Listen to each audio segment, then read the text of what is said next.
En prenant des hypothèses extrêmement conservatrices, on arrive à un chiffrage qui est entre 100 milliards et 240 milliards de dollars de coûts pour les États par an. Alors ça ne veut pas dire que c'est de l'argent qui va rentrer automatiquement dans les caisses. Parce que les gouvernements, d'abord, peuvent ne pas appliquer totalement ces mesures.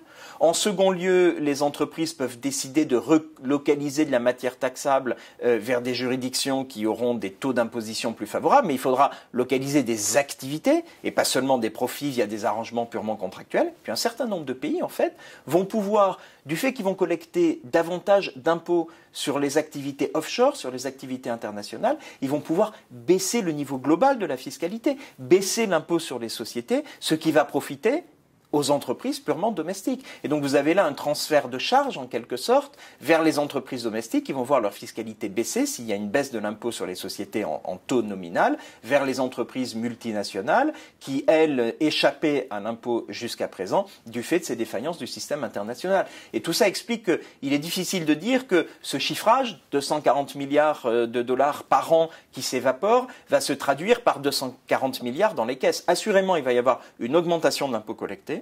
Il va y avoir des baisses de taux et il pourrait y avoir un peu plus de concurrence fiscale, ou en tout cas ce qu'on risque de voir, c'est des profits qui sont localisés aujourd'hui dans des juridictions où il y a zéro fiscalité mais zéro activité, qui vont revenir dans les pays où sont créées les valeurs et où sont générées les activités.